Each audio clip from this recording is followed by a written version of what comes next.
देखें, 26वीं तरमीम के लिए मौलाना फजलुर रहमान के वोटों की ज़रूरत थी। जितनी बात मौलाना माने उतनी मैं 26वीं तरमीम कर ली और बाकी एजेंडा पेंडिंग कर लिया। 27वीं तरमीम में पीपल्स पार्टी के वोटों की ज़रूरत है, जितनी बात पीपल्स पार्टी मानी उतनी तरमीम कर ली। 28वीं तरमीम में जैसे 27वीं में मौलाना के वोटों की ज़रूरत नहीं है, हो सकता है 28वीं में पीपल्स पार्टी के वोटों की ज़रूरत ना हो।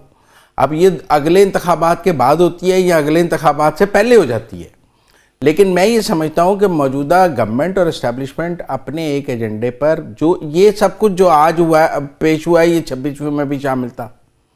जो रिजेक्ट हुआ है वो भी 26वीं में शामिल था।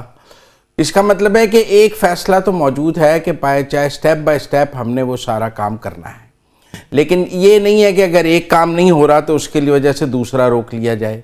अगर इस वक्त कॉन्स्टिट्यूशनल कोर्ट नहीं बन पा रही तो आप बेंच बना लें, फिर अब कोर्ट बन पा रही है तो आप आगे एनएफसी नहीं हो पा रहा तो कोर्ट को रोक लें। ऐसा नहीं है, जितना काम जितना कंसेंसस हो रहा है उतना करते जाएं, अगले के लिए कोशिश करते जाएं। मुझे ये हिकमत अमली नज़र आती है और इसमें इस्टेब्लिशमेंट जो है वो फेडरल गवर्नमेंट मुस्लिम लीग नून के साथ खड़ी है और ये एक जॉइंट एजेंडा है। इस्टेब्लिशमेंट भी समझती है कि पाकिस्तान इस तरह कमज़ोर वफाक के साथ आगे नहीं चल सकता और PMLN चूँकि वफाक की सियासत करती है, छोटे सूबों की सियासत नहीं करती। आप समझे ना, मुस्लिम लीग नून का तो ये मतलब है अगर पंजाब जीतते हैं तो वफाक की गवर्नमेंट मिल जाती है।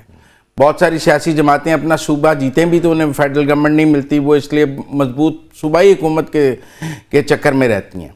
लेकिन मुझे ये ज़रूर लगता है कि 28 जो अनफिनिश्ड एजेंडा 26वीं का था उसमें से कुछ 25% 27वीं में हो गया है, उसका अगला 25% 28वीं में हो सकता है, उससे अगला 25% 29वीं में हो सकता है। स्ट्रेटजी ये है कि जितना जितना हो सकता है उतना कर लें, पॉइंट ऑफ ईगो ना बनाएं, जहां तक कंसेंसस बनता है वहां तक कदम बढ़ा लें, अगले कंसेंसस के लिए दोबारा काम करना शुरू कर दें।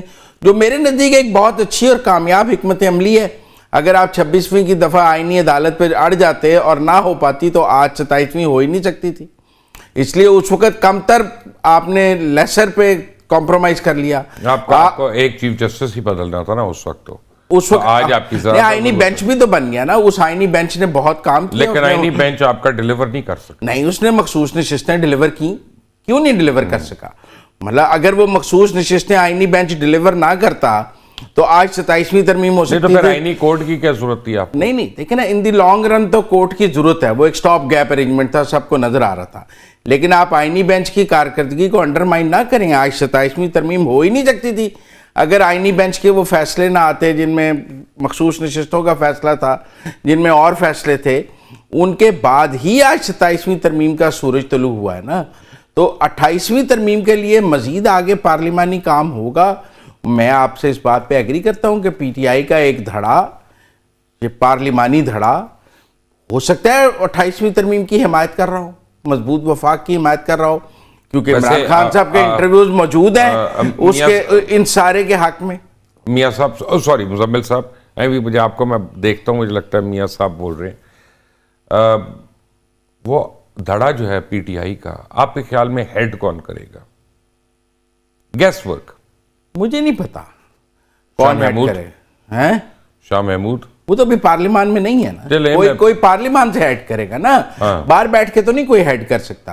तो वो धड़ा तो देखे ना जी, पहले जब बना था तो राजा रियाज ने हेड कर लिया था। अचक सही साहब को आप बना देंगे। पहले पार्लियामान में एक धड़ा PTI का निकला, उसको राजा रियाज ने हेड कर लिया था। ऐसी कौन सी बात है जिसमें तादाद मौजूद थी, एक 20-25 लोगों की तादाद। आपके ख्याल आप भी कोई नया आपको राजा रियाज मिल सकता है? PTI में तो 100 राजा रियाज मौजूद है यार। आपसे एक तो टूटता नहीं है। कौन? 100 जरूरत ही नहीं है। कौन नहीं टूटा? नहीं, आपने KPK में बड़ी कोशिश की, कोई कोशिश नहीं की गई। आपको मैं एक बात बताऊं, KPK कोई कोशिश नहीं की गई। अभी जब कोशिश की जाएगी आपको कोशिश नजर भी आएगी। जब उन्होंने कोशिश की होती तो CM हाउस में सारे MPA PTI 3 दिन के लिए बंद करने की पोजीशन में होती। 3 दिन उन्होंने CM हाउस में सारे MPA बंद करके रखे हैं ना, मोबाइल भी लेकर। जी जमीर। तो फिर ऐसी पोजीशन में वो पार्टी होती है जिसके खिलाफ एस्टेब्लिशमेंट बंदे तोड़, फिर एस्टेब्लिशमेंट ने बंदे बंद किए होते हैं, फिर PTI ने ना बंद किए होते। मुजम्मिल साहब ने एक बात बड़ी दिलचस्प कर दी है मुजम्मिल साहब ने, पीपल्स पार्टी को लाइव प्रोग्राम में थ्रेट दे दी है कि भाई आप 28वीं तरमीम में either you are with us और you are not with us. नहीं, आप बताएं 26 जमीर साहब, आपको आज मौलाना फजलुर रहमान अगर 26वीं पे नहीं मान, नहीं उनका आप बताएं आज मौलाना फजलुर रहमान 27वीं के लिए रेलेवेंट है?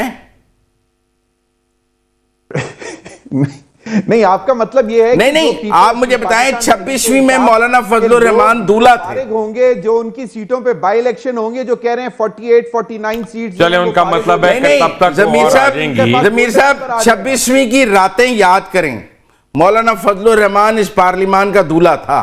सर कौन सी 26 नवंबर की रात सर? नहीं 26वीं तरमीम की रातें कर रहे हैं यार, 26वीं तरमीम की रातें। अच्छा, ठीक है ना, आपके अंदर का तकरीब कार जो है उसको थोड़ी देर के लिए सुला वो रात भी याद कर लें, का प्रोग्राम है, उस रात का भी बहुत अमल दखल है। लेकिन 26वीं तरमीम जब पास हो रही थी तो मौलाना फजलुर रहमान पाकिस्तान की सबसे बड़ी सियासी कुव्वत थे। आज 27वीं में नहीं है। हर आदमी को उनके पीछे नमाज पढ़ना पड़ रही थी। उस वक्त भी रात के 2 बजे वो कह रहे थे हमारे पास ओरिजिनल मुसवदा नहीं है, ओरिजिनल ड्राफ्ट। अच्छा करते हैं, एक मिनट जमीर, एक second, available till 2 AM in the morning। एक मिनट, अब हम क्या करें? एक मिनट, मैं आपको बताता हूं क्या करें। हम इरशाद आरिफ साहब हमारे सीनियर हैं, उनसे रहनुमाई लेते हैं। इरशाद साहब, ये हमारा तो डेडलॉक हो गया इस बात पे, आप कुछ आप सॉर्ट आउट कर दें। देखिए, बात यह है कि मैं तो इस बात का हामी हूं कि आइन में तरमीम जो है वो सिर्फ अक्सरियत की बुनियाद पर नहीं होनी चाहिए, क्योंकि इसका ताल्लुक हमारे मुस्तकबिल से होता है, हमारे आइनी और सियासी ढांचे से होता है, और इसका ताल्लुक जो है ओवरऑल जो पाकिस्तान का निज़ाम है, सिस्टम है, उससे होता है। तो उसमें ये बात रेलेवेंट नहीं है कि मौलाना फजलुर रहमान साहब की आज ज़रूरत है या नहीं है। देखिए, जुल्फ़िकार अली भुट्टो साहब जब आइन बना रहे थे तो उस वक्त उनके पास अक्सरियत मौजूद थी, 2/3 मेजॉरिटी थी, और अपोजिशन तो 30 अरकान पे थी, 28 अरकान पे मुश्तमिल थी। लेकिन आइन को मंजूर कराने के लिए उन्होंने पूरी कोशिश की और इत्तेफाक राय हासिल किया, और उसके बाद जो तरमीम हुई बगैर इत्तेफाक राय के, वो 5वीं तरमीम थी, अपोजिशन को उठा के बाहर फेंक के 2/3 अक्सरियत से तरमीम करा ली गई। लेकिन वही तरमीम जो थी वो गले का फंदा बन गई भुट्टो साहब के। तो इसलिए ये बात रेलेवेंट नहीं है कि फजलुर रहमान साहब की ज़रूरत है या नहीं है कि किसी वोट की। रेलेवेंट ये है कि ये तरमीम जो आइन के 48 शिकों को मुतासर कर रही है वो इत्तेफाक राय से होनी चाहिए, और हुकूमत को इस दो में बिल्कुल नहीं रहना चाहिए कि चूँकि हमें अक्सरियत हासिल है इसलिए हम जो मर्जी कर लें। एक बात। दूसरा ये है कि जो गिव एंड टेक है वो अगर पीपल्स पार्टी से हुआ है तो फजलुर रहमान साहब से भी होगा। असल में हुकूमत के लिए जो मुश्किल पेश आ रही है या आनी चाहिए वो ये है कि जो वादे उस वक्त मौलाना फजलुर रहमान साहब से किए गए थे वो पूरे नहीं हुए। अब जो वादे पीपल्स पार्टी से किए गए हैं अगर वो पूरे नहीं होते और 28वीं तरमीम आती है और इस बुनियाद पर आती है कि जी अब हमें पीपल्स पार्टी की ज़रूरत नहीं है वोटों की और हम अपनी अक्सरियत की बुनियाद पर करेंगे, तो उन तरामीम की जो एक्सेप्टेंस होगी वो नहीं होगी। वो तकद्दुस जो हासिल होता है इत्तेफाक राय से होने वाली किसी तरमीम को, वो हासिल नहीं होगा, और ये कल कला को जाके मसला पैदा करेगी।